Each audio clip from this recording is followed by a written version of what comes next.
Welcome to RTV. నేను శివరామకృష్ణ.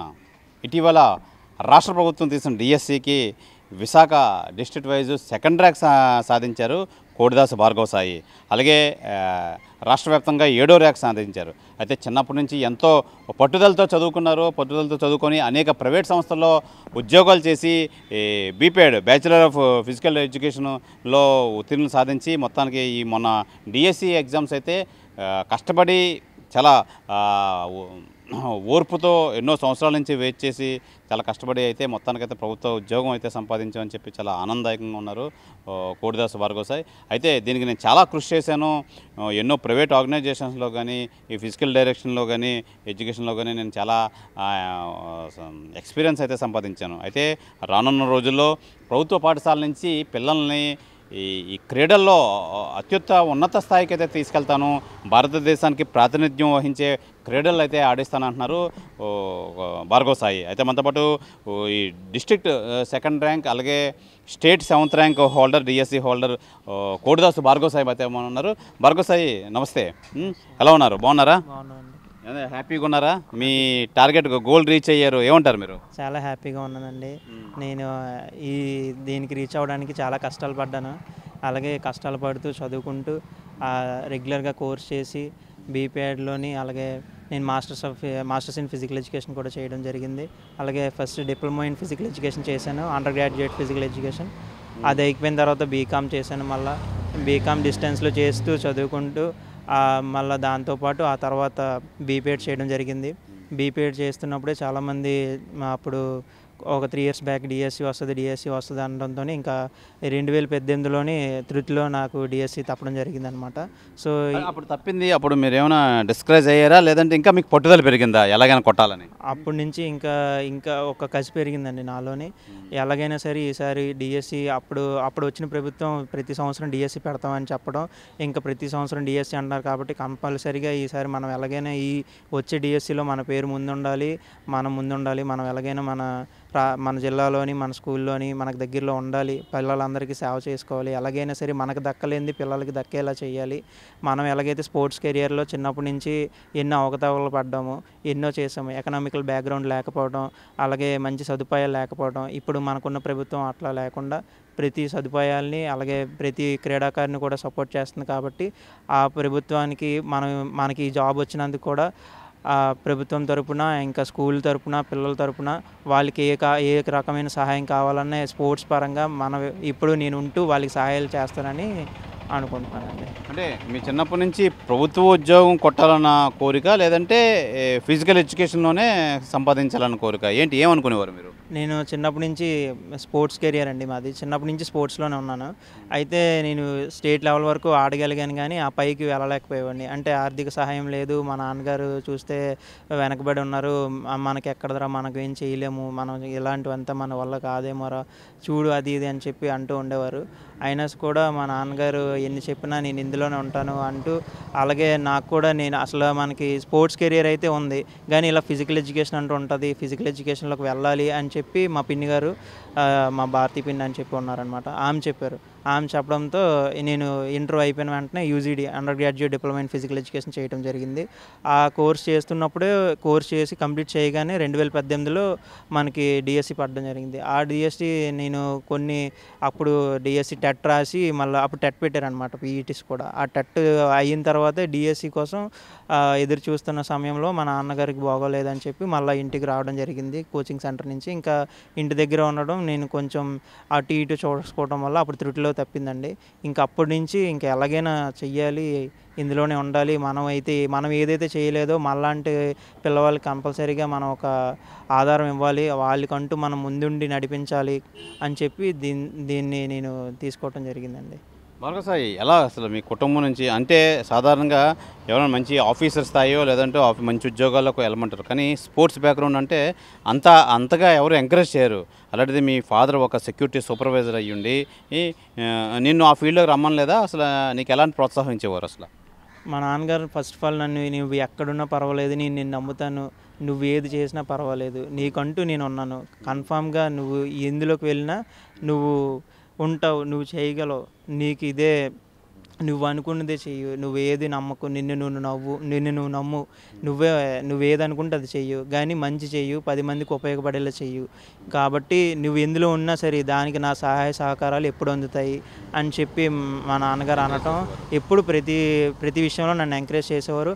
అలాగే నేను కూడా మా నాన్నగారు మాట జవదాటి ఎప్పుడు వెళ్ళలేదు. ఏ విషయంలోనైనా సరే మా నాన్నగారు చెప్పే నేను డెసిషన్ తీసుకునేవాడిని. దానివల్ల నాకు చాలా ఉపయోగకరం. మా నాన్నగారు నాకు యాజ్ ఏ నాట్ ఓన్లీ అంటే నాన్నే కాదు, ఆ ఫ్రెండ్గా కూడా నాకు చాలా ఉపయోగపడ్డారు. అసలు నాకు నాన్న కన్నా ఫ్రెండ్ అనే ఎక్కువ చెప్పుకోవాలి మా నాన్నగారి గురించి. ఎందుకంటే అంత బాగా చూసుకున్నారు, ప్రతి విషయంలో సపోర్ట్ చేశారు. నువ్వు చేయగలవు. అసలు నేను ఎన్నో సంవత్సరాల నుంచి చదువుతూనే ఉన్నాను, అయినా కూడా మా నాన్నగారు పర్వాలేదు చదువు, మనం ఎకనామికల్గా నేను ఉన్నాను, ఏదో చేద్దాం అది ఇది అని చెప్పి మా అమ్మ కానీ మా నాన్నగారు కానీ మా కుటుంబ సభ్యులు కానీ మేము ఉన్నాం, మీరు చెయ్యండి, మీ ముందుకు వెళ్ళండి, ఎలాగైనా మీరు చేయగలరు అని చెప్పి మమ్మల్ని ఎప్పుడు ప్రోత్సహించడం జరిగింది. ఆ ప్రోత్సాహంతోనే నేను ఎంతవరకు వచ్చానని నేను అనుకుంటున్నాను. అంటే ఇప్పుడు state wide 7th rank okay, district wide 2nd rank, ఎందుకు ఫస్ట్ ర్యాంక్ ఎందుకు మిస్ అయింది, అసలు ఎంతలో మిస్ అయింది మీకు? నాకు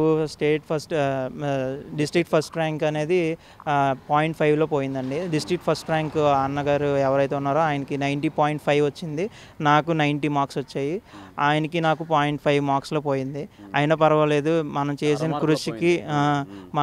కృషికి దీనికి అసలు మనం ముందే ఉండాలనే అనుకునే చేసాము. కానీ దేవుడు ఏది ఇస్తే అది తీసుకోవాలి.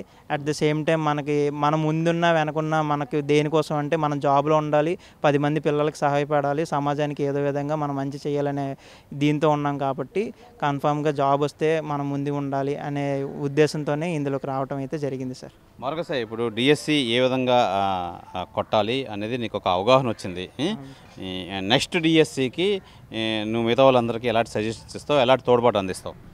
ఎవరైతే మొట్టమొదటిగా ఇంకా ఇప్పుడే కోర్స్ ఇది పూర్తి చేసుకున్నాను, ఇప్పటి వరకు నేను డిఎస్సి రాయలేదు, ఇంక మీద డిఎస్సి రాయబోతున్నాను అని అనుకున్న వాళ్ళు ఎవరైనా సరే కన్ఫామ్గా మీరు ఫస్ట్ టాపిక్ ఏముంది, అసలు సిలబస్ ఏముంది, సిలబస్లో ఎన్ని టాపిక్స్ ఉన్నాయి, వాటిని మనం ఎలా చదవాలి, ఇవన్నీ మనకు తెలియాలంటే కన్ఫామ్గా మనం ఒక గురువు దగ్గరికి చేరవలసిందే.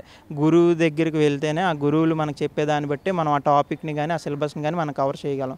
అలా వాళ్ళు చెప్పిన ఫస్ట్ దానిలోని నుంచి మనం తీసుకొని ప్రతిదీ కూడా వాళ్ళు ఎలా చేశారు, వాళ్ళు ఎలా చెప్తున్నారు అనేది ఎలాగైతే నేనైతే అదే విధంగా వెళ్ళానమాట. సో వాళ్ళు చెప్పింది విని వాళ్ళు ఏ విధంగా గైడెన్స్ ఇస్తున్నారో ఆ గైడెన్స్లోకి వెళ్ళి అలాగే చేసుకుంటూ వచ్చాను. సో నేను కోచింగ్ ఒంగోలులోని లాస్ట్ ఇయర్ మా నాన్నగారు ఒకసారి కాల్ చేశారనమాట. మా నాన్నగారికి కాల్ చేయడంతో ఇదంతా జరిగింది. సో మా నాన్నగారు వంశీ సార్ అని చెప్పి Ongole SB success coaching centre, ఆ కోచింగ్ సెంటర్కి కాల్ చేసి మా నాన్నగారు మాట్లాడారు. మా నాన్నగారు మాట్లాడడంతో సార్ రండి, మేము చూసుకుంటాం, పైసలు ఏముంది, ఫస్ట్ అబ్బాయిని పంపించండి, మేము చదివిస్తాం అని చెప్పి సార్ కూడా మాకు హామీ అవ్వడం జరిగింది. అక్కడికి వెళ్ళాక నేను వంశీ సార్ అనే వ్యక్తితో, పెద్ద సిటీ కదా, ఇక్కడ కోచింగ్ బాగోదనా ఒంగోలుకి వెళ్ళడం? అసలు నిజంగా ఇక్కడ ఈ డిఎస్సి కోచింగ్ ఇచ్చిన వాళ్ళు ఎవరు లేరా అసలు? ఇక్కడైతే డిఎస్సి కోచింగ్ ఇచ్చేవాళ్ళు ఉన్నారు. అయితే నేను వెళ్ళిన తర్వాత ఇక్కడ కోచింగ్ అనేది స్టార్ట్ అయిందనమాట. దానికి ముందుగానే కోచింగ్ ఇక్కడ మన వైజాగ్లో లేదు. అయితే నేను దానికి ముందే సార్ మంచిగా చెప్తారు, సారాల దగ్గర బాగుంటుంది అని చెప్పి నేను మా ఫ్రెండ్స్ దగ్గర వినడం జరిగింది. వాళ్ళు సజెషన్స్తోని ఆ క్లాసెస్ ఆన్లైన్లో వినడం, ఆన్లైన్ యూట్యూబ్లో క్లాసెస్ చూస్తే బాగున్నాయి, వీళ్ళ దగ్గరికి వెళ్తే మంచిగా ఉంటుందని చెప్పి అక్కడ వంశీ సార్ అని, మల్లికార్జున్ సార్ అని ఈ సార్లు మాకు ప్రోత్సహించి సపోర్ట్ చేశారు బాగా. ఇంకా మల్లికార్జున్ సార్ కానీ వంశీ సార్ కానీ వెనకలో ఉండే మాకు నెంబర్ ఆఫ్ ఎగ్జామ్స్ పెట్టారు, నెంబర్ ఆఫ్ రివిజన్స్ చేయించారు. ఆ number of revisions, number of exams రాయడం వల్ల నాకు బాగా ప్లస్ అయింది. అసలు యాక్చువల్గా మనకి ఫిజికల్ ఎడ్యుకేషన్ అనే దాంట్లో కంపల్సరీగా ఫిజికల్ ఈవెంట్స్ అయితే ఉండాలి. కానీ 2018లో అయితే ఫిజికల్ ఈవెంట్స్ పెట్టడం జరిగింది. కానీ ఈ సంవత్సరం మరి గవర్నమెంట్ ఆ రకంగా స్పందించకుండా డైరెక్ట్గా ఎగ్జామ్ అనేది పెట్టడం జరిగింది అనమాట.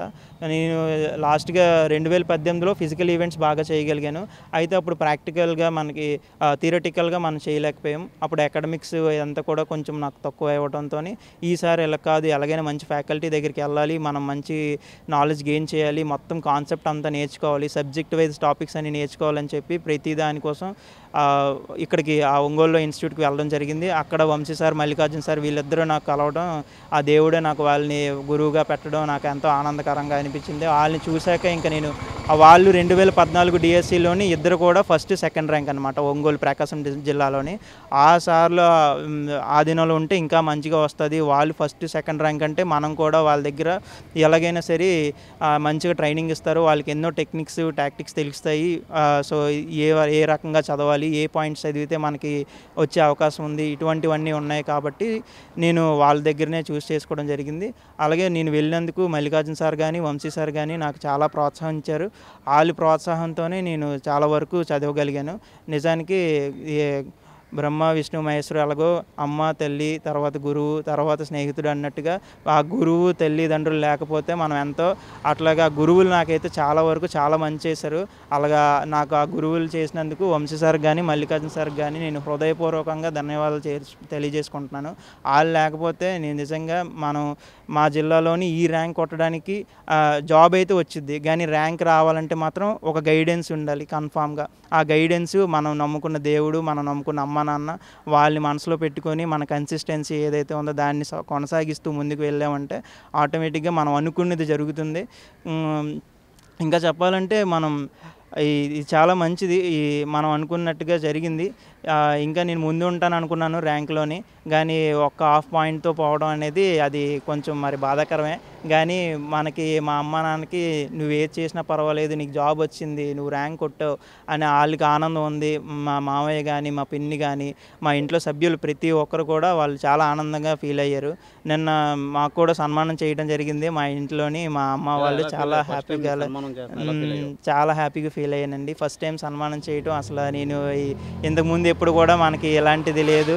నార్మల్గా నా తరపున ఎప్పుడు కూడా ఫిట్నెస్ యాక్టివిటీస్ అన్నీ చేయించేవాడిని పిల్లల చేత, వాళ్ళ పేరెంట్స్ సార్ బాగా చేయిస్తున్నారు ఇట్లా అట్లా అనడం అయ్యే నాకు పెద్దగా అనిపించేది. అలాంటిది ఒక్కసారిగా నేను ఇలా సెకండ్ ర్యాంక్ రావటం, మా మావయ్య నుంచి కాల్ రావటం, అరే నువ్వు ఎలాగైనా చేసావురా, అసలు నేను అనుకోలేదు, నువ్వు చాలా బాగా చేసావు, అసలు సెకండ్ ర్యాంక్ అంటే చాలా అద్భుతం అని చెప్పి మామయ్య ప్రోత్సహించడం, మా నాన్నగారు కూడా దానికి ముందు అడుగు వేయరా, నువ్వు ఎలాగైనా ఇంకా ముందుకు వెళ్తావు నాకు తెలుసు అని చెప్పి ప్రోత్సహించడం, వీటన్నిటికీ నెక్స్ట్ ర్యాంక్ రాగానే మామయ్య దగ్గరుండి సన్మానం చేయించడం నాకు ఎంతో ఆనందదాయకంగా అనిపించింది.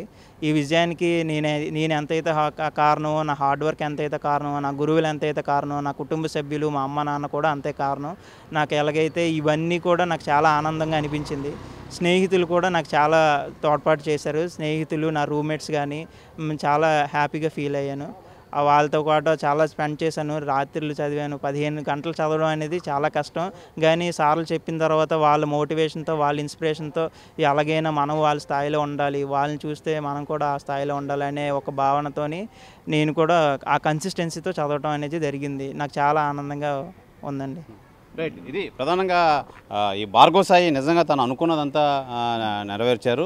అలాగే ప్రధానంగా జిల్లా నుంచి సెకండ్ ర్యాంకు, అంటే ఒక హాఫ్ మార్కులో ఫస్ట్ ర్యాంక్ అయితే కోల్పోవడం అయితే జరిగింది. నిజంగా దానికి నేను ఎట్టి పరిస్థితుల్లోనే నేను బాధపడట్లేదు. దేవుడు మనకి ఎంత ఇచ్చారో, మా తల్లిదండ్రులు ఆశీర్వాదం, నేను మొత్తం ఈ ర్యాంక్ కొట్టడం అనేది నేను చాలా హ్యాపీగా ఫీల్ అవుతున్నాను. రానున్న రోజుల్లో అనేక క్రీడాకారులను అయితే తయారు చేస్తాను. బ్యాచిలర్ ఆఫ్ ఫిజికల్ ఎడ్యుకేషన్ తరపు నుంచి నాకైతే ఈ ఉద్యోగం అయితే రావడం అయితే జరిగింది అంటున్నారు. అయితే ప్రధానంగా నా విజయానికి కారణం నా తల్లిదండ్రులు, నా తండ్రి ముఖ్యంగా నాకు ప్రాణ స్నేహితుడిగా ఉంది, నా వెన్నుదన్ను ఉండి మొత్తం అంతా నన్ను నడిపించారు. నిజంగా నాకు తండ్రి కన్నా నాకు ప్రాణ స్నేహితుడు అని చెప్పి తెలియజేస్తున్నాడు భార్గవ్ సాయి. అదే ప్రధానంగా ఇప్పుడు భార్గవ్ సాయి తండ్రి మనతో పాటు ఉన్నారు. ఆయన సెక్యూరిటీ సూపర్వైజర్గా ఉండి నిజంగా అనారోగ్యం కారణంలో ఉన్న తను దగ్గరుండి తండ్రిని చూసుకుంటూ ఓ పక్క నుంచి బాగా చదువుకొని నిజంగా సెకండ్ ర్యాంక్ అయితే కొట్టారు ఈ డిఎస్సిలో. అయితే మనతో పాటు భార్గవ్ సాయి తండ్రి ఉన్నారు. సార్ చెప్పండి, ఏం పేరు మీ పేరు? నా పేరు కోడిదేవ్ శంకర్రావు అండి. శంకర్రావు గారు, ఎలా ఉంది మీ అబ్బాయి సెకండ్ వచ్చింది? చాలా సంతోషంగా ఉందండి. మీకు అనారోగ్యంగా ఉన్నా మిమ్మల్ని చూసుకుంటూ చదువుకున్నాడు, చాలా కష్టపడ్డాడండి. యాక్చువల్గా అయితే నేను నా అనారోగ్యం కారణంగా వాడు ఈ స్టడీకి దెబ్బతింటుందని చాలా భయపడ్డాను నేను. అలాగే నేను సిక్ అయిన తర్వాత వాళ్ళ మదర్ కూడా సిక్ అవ్వడం, ఇలాగ ఇద్దరు సిక్ అవ్వడం వల్ల వాడు కోచింగ్లో ఏమైనా ఆటంకం కలుగుతుందని భయపడ్డాను. కానీ అవన్నీ అధిగమించి వాడు చదివాడు, కష్టపడ్డాడు, నిద్రలేని రాత్రులు గడిపాడు, భోజనం చేయలేని రోజులు కూడా ఉన్నాయి వాడికి. కోచింగ్ సెంటర్లో చాలా కష్టపడ్డాడు. మా ద్వారా ఒంగోలులో ఉంటూ వైజాగ్ అప్ అండ్ డౌన్ కొన్నాళ్ళు చేస్తూ కూడా ఇలా చేశాడు. వారానికి ఒకసారి వచ్చేసి వెళ్ళిపోతుండడం, ఇలాగ స్టడీ దెబ్బతింటుంది నాన్న వద్దు నువ్వు అక్కడే ఉండు అని చెప్పినా సరే వినిపించుకునేవాడు కాదు. నాకు ఉన్నది వాడు ఒక్కడే కాబట్టి వాడికి మేము కాబట్టి ఇంకా వాడు మా మీదే డిపెండ్ అయ్యి ఇంకా మీ తర్వాత అన్నట్టుగా ఉండిపోయేవాడు. కానీ చాలా కష్టపడ్డాడు, నాకు మాట ఇచ్చాడు, అలాగే చేశాడు. నేను ఒకటే కోరుకున్నాను, మన ఇంట్లో స్టేట్ గవర్నమెంట్ కానీ సెంట్రల్ గవర్నమెంట్ కానీ నువ్వు జాబ్ కొట్టాలి, నా పరిస్థితి ఎంత ఇదిగా ఉన్నా సరే నీకేం పర్వాలేదు, నేను సహాయం చేస్తాను అంతాను, ఎవరి దగ్గరైనా ఏదైనా చేసి నేను చేస్తాను అని చెప్పి ప్రైవేట్ సెక్యూరిటీగా చేస్తూ అలాగా నేను వాడిని చదివించుకోవడం జరిగింది. వాడిని ఒక కోచింగ్ సెంటర్లు ఏంటి, తర్వాత వాడు ఇన్స్టిట్యూట్లు ఏంటి అన్నీ ఎంపీడీ వరకు లాక్కెళ్ళాడు. అలాగే నెట్ కోచింగ్ కూడా బాగా పాస్ అయ్యాడు. అన్నిట్లో కూడా ఈ విజయాలు చేకూర్చాడు, ఏది కూడా ఆటంకం లేదు. అంత కష్టపడుతూ వచ్చాడు కాబట్టి నా కోరిక తీర్చినందుకు నాకు చాలా ఆనందంగా ఉంది. ఈ విషయంలో సొసైటీలో నిజంగా ఒక డిఎస్సిలో సెకండ్ ర్యాంక్ సంపాదించాడు మీ అబ్బాయి అంటే చుట్టుపక్కల వాళ్ళ దగ్గర నుంచి ఎలాంటి అభినందనలు వస్తున్నాయి మీకు? చాలా అభినందనలు వస్తాయండి. నేను ఎక్స్పెక్ట్ చేయలేదు అసలు ఇంత అభినందనలు వస్తాయని నేను అనుకోలేదు. ఒక రకంగా చెప్పాలంటే నిన్న మొన్నటి వరకు నా పేరు కానీ నా ఇల్లు కానీ చూసేవాళ్ళు లేరు. ఈరోజు నా దగ్గరకి అందరూ వస్తున్నారు, మాట్లాడుతున్నారు అంటే చాలా సంతోషంగా ఉంది. అది మాటల్లో చెప్పలేదు నేను. కానీ నేను కోరుకుంటుంది అదేనండి, నా కుమారుడికి ఏ ఇబ్బంది లేకుండా ఉండాలి, నేను పడే కష్టాలు వాడు పడకూడదు అనే ఒక నిర్ణయంతోనే వాడికి మోటివేట్ చేయడం జరిగింది. అలాగే కష్టపడి 2018లోనే ఈ జాబ్ కొట్టాలి, ఒక్క హాఫ్ మార్కులో పోయింది. అప్పుడు సరే బాధపడకు, డిస్కరేజ్ అవ్వకు అని చెప్పేసి ధైర్యాన్ని ప్రసాదించి అలా చెప్తూ వచ్చి మళ్ళీ 2020 ఎప్పుడు వస్తుందా డిఎస్సి అని ఎదుర్కోవాలి చూసి అలాగే ఇంతవరకు చూస్తే లక్కీగా గవర్నమెంట్ వారు 2025లో చేయడం ఇవన్నీ జరగడం, వాడు ఇంత స్టేటస్లో నిలబడడం, వాడికి కోచింగ్ ఇచ్చిన గురువులకి, వాడికి వెన్ను తట్టి ప్రోత్సహించిన స్నేహితులకి, ఆ కుటుంబ సభ్యులందరికీ నేను ఒకసారి అందరికీ పేరు పేరున నమస్కారాలు తెలుపుకుంటున్నాను. అలాగే ఈ సన్మానం కూడా ఏర్పాటు చేద్దామని మా మేనల్డ్ అంటే నేను ఇంతవరకు మా కుటుంబంలో కానీ జరగలేదు ఇది, నేను ఎలా ఉంటుందో కూడా నాకు తెలియదు. అలాంటిది వద్దంటే వాడేంచో లేదు నేను చేసుకుంటానని చెప్పి దగ్గరుండి చేసుకొని అన్నీ చేసి నిన్న మా పద్మశాలి సంఘంలో పెట్టి సన్మానం చేసి అంత మాకు అన్ని విధాలుగా మాకు ఒక కొండమే కూర్చున్నట్టు పెట్టాడు. ఇది ఈ విషయంలో మాత్రం వాడికి నేను చిన్నోడైనా సరే నేను వాడికి చాలా రుణపడి ఉన్నాను. వాడు చేసిన మేలు ఈ జన్మకి మర్చిపోలేను. అంతగా మమ్మల్ని ప్రోత్సహించిన మా కుటుంబ సభ్యులందరికీ ఇప్పుడు పేరు పేరున నేను అందరికీ చెప్పుకోలేను. నా కుటుంబ సభ్యులందరూ ప్రోత్సాహం కనబడింది. ఇప్పుడు అందరూ కూడా నా కొడుకు ఇది అవ్వాలి, పాస్ అవ్వాలి, ర్యాంక్ జాబ్ గురించి అనుకున్నారు కానీ ర్యాంకు కూడా వస్తుందని ఎవరు ఊహించలేదు. తల్లి ఎలా ఫీల్ అయ్యారు? తల్లి చాలా ఆనందంగా పడుతుందండి. తల్లి కూడాను సిక్కులు అయిపోయింది కానీ లేకపోతే ఆవిడ కూడా చాలా ఇంకా సంతోషంగా ఉండవలసిందే. కానీ కొద్దిగా అనారోగ్యం కొద్దిగా బాధపడుతుంది కాబట్టి ఇప్పుడు ప్రజెంట్ సంతోషం మాత్రం చాలా ఉందండి. 100% కన్న కొడుకు సాధించాడు అని చెప్పేసి మా మరదలు చూపించిన రూట్ అండి ఇది. అంటే మా మిస్సెస్ వాళ్ళ చెల్లె భారతి గారండి, ఆవిడ టీచరే, గవర్నమెంట్ టీచరు. వీడు యాక్టివిటీస్ చూసి ఈ రూట్లో ఉంటే వీడు సక్సెస్ అవుతాడు అని చెప్పింది ఆవిడేనండి.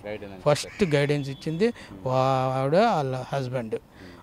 లేకపోతే ఈ టీచింగ్ కానీ డిఎస్సి గురించి కానీ నాకేమీ తెలియదు, మొదటి నుంచి నాకు తెలియదు డిఎస్సి. అలాగైతే నేను ఇంటర్ వరకు చేసి చదివి వదిలేసుకున్నాను కానీ ఈ రూటే నాకు తెలుసుంటే నేను ఆ రూట్లో వెళ్ళేవాడినేమో. నాకు ఇప్పుడు నేను బిఎల్ చేద్దాం అనుకునేవాడిని, కాకపోతే మా ఫాదర్ అనారోగ్యం కారణంగా నేను ఇంటర్తో స్టాప్ చేయవలసి వచ్చింది పరిస్థితుల వల్ల. ఇంకా అక్కడి నుంచి నేను జాబ్ కూడా చేయలేకపోయాను, ఇంటర్తో క్లోజ్ చేసి ఇంకా అక్కడి నుంచి ఇలా ప్రైవేట్ సెక్యూరిటీలు చేసుకుంటూనే ఉన్నానండి. ఫైనల్గా ఇప్పుడు హ్యాపీ అండి. ఇప్పుడు నాకు దేవుడు అన్ని విధాలుగా సమకూర్చాడని నేను అనుకుంటున్నాను. కోడిదాస్ శంకర్రావు అండి. ఇది భార్గవ్ శంకర్ సాయి తండ్రి అయితే నిజంగా మాటల్లో చెప్పలేను, చాలా ఆనందం వ్యక్తం చేస్తున్నారు. సొసైటీలో మంచి పేరు వచ్చింది. నేను సెక్యూరిటీ సూపర్వైజర్ చేసిన నా కొడుకు అయితే మటుకు డిఎస్సి కొట్టాడు, నిజంగా అందులో డిస్ట్రిక్ట్ సెకండ్ ర్యాంక్ కొట్టాడు, చాలా ఆనందంగా ఉంది అంటున్నారు. అయితే భార్గవ్ సాయి కానీ శంకర్ గారు కానీ నిజంగా మాకు తోడుగా ఉండే మా మేనళ్ళు, అలాగే భార్గవ్ సాయి మేనమామ అవుతారు. మేనమామ ఏం పేరు సార్ మీ పేరు? నీల్ నరేష్ నరేష్ కుమార్ సార్. నరేష్ కుమార్. ఎలా ఉంది నిజంగా మీ మేనల్లు ఈ స్థాయికి వస్తారని ఊహించారా మీరు? ఏమంటారు సార్? మేమైతే మాత్రం ఫస్ట్ నుంచి వాడి కష్టాన్ని మేము ముందుకుంటే గుర్తించాము. కాకపోతే వాడు ఈ రేంజ్లో వస్తాడని చెప్పేసి మాకు చాలా ఆనందంగా ఉంది. జిల్లా స్థాయిలోనో 2వ ప్లేస్లో రావడం అంటే అది వాడి యొక్క కృషి, వాడి యొక్క పట్టుదల. దానికి మేము ఎంతగానో సహకరించాము. ఎంత సహకరించినప్పటికీ కూడా వాళ్ళ పేరెంట్స్ ఎవరైతే ఉన్నారో వాళ్ళ అమ్మ నాన్నగారు వాళ్ళ పరిస్థితి కొంచెం డౌన్ అవడం వల్ల ఫ్యామిలీ అందరం కొంచెం సపోర్ట్ చేసినప్పటికీ కూడా వాడు పార్ట్ టైం ఇబ్బంది పడుతూ వాళ్ళ అమ్మ నాన్నని చూసుకుంటూ కోచింగ్ జాయిన్ అయినా సరే వాళ్ళ అమ్మగారు నాన్నగారు ఒకసారి వన్స్ అపాన్ టైం వాళ్ళ నాన్నగారికి హాస్పిటల్లో సిక్ అయిపోయి ఉంటే మేము చూసుకుంటాం లేరని మేము హాస్పిటల్ గట్రా వెళ్ళి ఫ్యామిలీ మెంబర్స్ అంతా సపోర్ట్ ఉన్నప్పటికీ కూడా నాన్నగారి దగ్గర నేనుంటే నా ఇది బాగుంటుంది కదా మా అయ్యగారు అని చెప్పేసి వాడు అక్కడి నుంచి కోచింగ్ మధ్యలో నుంచి వచ్చేసి ఇక్కడ మళ్ళీ నా రాత్రి బాబులు అనుకుంటా నా నాన్నగారి దగ్గర ఉంటూ హాస్పిటల్లోనే కేజెస్ దగ్గరే ఉంటూ అక్కడ చదువుకుంటూ చాలా ఇబ్బందులు పడ్డాడండి వాడు కష్టానికి మాత్రం తగిన ప్రతిఫలం వచ్చిందని నేను చాలా హ్యాపీ ఫీల్ అవుతున్నాను ఆ విషయంలో అయితే మాత్రం. వీళ్ళకి ఎంతవరకు కూడా సంఘంలోని మామూలుగా అంటే జనాల్లో ఏంటంటే సొసైటీలో ఏంటంటే సెక్యూరిటీ గార్డ్ మా మాయ గారు వీడు ఏంటంటే మామూలుగా చదువుకున్నాడు అంతవల్ల ఏంటంటే కొంచెం తక్కువగా ఉన్నప్పటికీ కూడా సొసైటీలో అంత గౌరవం అది తక్కువగా ఉన్నప్పటికీ కూడా మేమైతే మాత్రం ఇంకా మా బామ్మది ఎప్పుడైతే ఇలాంటి ర్యాంకు సంపాదించి చేశాడో ఇంకా నేనైతే మాత్రం చాలా హ్యాపీ ఫీల్ అయ్యాను సార్. మా ఆర్లవ పద్మశాలి సంఘం తరపు నుంచి ఇమ్మీడియట్గా మా ప్రెసిడెంట్ గారు నీల అప్పలరాజు గారికి అలాగే సెక్రటరీ సతీష్ గారికి వీళ్ళందరితో మాట్లాడి మా మేనల్డ్కి అక్కడే సన్మానం చేయడం జరిగింది. మా ఆర్లవలో మా ఆయన దగ్గర సన్మానం చేయడం జరిగింది. చాలా హ్యాపీ ఫీల్ అయ్యారు. కమిటీ హాల్లో చేశారు. వాళ్ళందరూ కూడా నీ వెన్నంటే ఉండి నీకు మా సంఘం తరపు నుంచి కానీ మా సైడ్ నుంచి తరపు నుంచి ఎటువంటి ఈ సహాయ సహకారాలు కావాలని మేము అందిస్తాం బాబు అని చెప్పారు. అలాగే మా మేనల్డ్ కూడా మన కమిటీ సైడ్ నుంచి అనే కాదు మన చిన్నపిల్లలు ఎవరైతే ఉన్నారో వాళ్ళందరికీ స్పోర్ట్స్ సైడ్ నుంచి నాకు ఎక్కువగా స్పోర్ట్స్ బాగా ఇంట్రెస్ట్. స్పోర్ట్స్ సైడ్ నుంచి ఎటువంటి సహాయ సహకారాలు కావాలని నేను మొత్తం అందిస్తానని చెప్పేసి మనోడు కూడా మాట ఇవ్వడం జరిగింది. అది నాకు చాలా ఆనందంగా ఉంది సార్. మా భార్గవ సాయి ఇలాగా ర్యాంక్ కొట్టడం వల్ల చాలా ఆనందంగా ఉంది సార్. అది థ్యాంక్ యూ. ప్రధానంగా నిజంగా ఒక వ్యక్తి వల్ల కమ్యూనిటీ కానీ సొసైటీ కానీ ఒక కుటుంబం కానీ మంచి పేరు సంపాదిస్తే ఎంత ఆనందంగా ఉందో నిజంగా మేము అంతే ఆనందం పడ్డాం మా మేనల్లు భార్గవ సాయి విషయంలో. ఏదేమైనా జిల్లా స్థాయిలో 2వ ర్యాంకు, రాష్ట్ర స్థాయిలో అయితే 7వ ర్యాంకు సాధించిన నేపథ్యంలో నిజంగా మా ఆనందానికి అవధులు లేవు. నిజంగా భార్గవ సాయి విజయం మా అందరికీ నిజంగా చాలా ఎంతో బూస్టప్ ఇచ్చింది, ఎంతో ఆనందం ఇచ్చింది. తల్లి అనారోగ్యంతో ఉన్న చాలా సంతోషంగా ఉంది. తండ్రి సెక్యూరిటీ సూపర్వైజర్ స్థాయిలో ఉండి కూడా ఒక కష్టపడి చదివించారు. నిజంగా కష్టపడి చదివించినందుకు నిజంగా తను నిజంగా చాలా ఉన్నత స్థాయికి ఉన్నత శిఖరాలని అధిరోగించారు. నిజంగా ఇది మొత్తం విశాఖపట్నం కానీ మొత్తం అంతా గర్వించదగ్గ విషయం. నిజంగా మేమంతా కలిపి మా కమ్యూనిటీ పరంగా కూడా మేము సన్మానించుకున్నాం. నిజంగా సన్మానించే విషయం కూడా భార్గవ సాయి పదే మా మావయ్య దగ్గరుండి సన్మానించారు. నిజంగా నేను ఈ స్థాయికి రావడం ఈ 2nd ర్యాంక్ సంపాదించడం చాలా ఆనందదాయకంగా ఉంది. అయితే రానున్న రోజుల్లో నేను ఉద్యోగం జాయిన్ అయ్యి ఈ ప్రభుత్వ పాఠశాలలో విద్యార్థులందరినీ క్రీడా స్థాయిలో మంచి స్థాయికి అయితే తీసుకెళ్తాను. గౌరవించదగ్గ స్పోర్ట్స్లో అయితే అందరినీ రాణిస్తానని చెప్పి ఘంటాపథంగా చెప్తున్నారు భార్గవ సాయి. ఏదేమైనా మనంతా కలిపి భార్గవ సాయికి కంగ్రాచులేషన్స్ చెప్దాము. భార్గవ సాయి లాంటి మరింత మంది ముందుకు రావాలని చెప్పి మనం కూడా కోరుకుందాం. కెమెరామెన్ ప్రసాద్తో శివరామకృష్ణ టీవీ విశాఖపట్నం నుంచి. తెలుగులో న్యూస్ కి ఫాస్టెస్ట్ యాప్ ఇప్పుడు టోటల్లీ న్యూ అవతార్లో జస్ట్ 5 సెకండ్స్ లో కంప్లీట్ న్యూస్. సోషల్ మీడియాలో ట్రెండ్స్ కి one stop solution. Live TV app voice search option తో ఇప్పుడే డౌన్లోడ్ చేయండి లేదా అప్డేట్ అయిపోండి. యాప్ లింక్ డిస్క్రిప్షన్ లో ఉంది.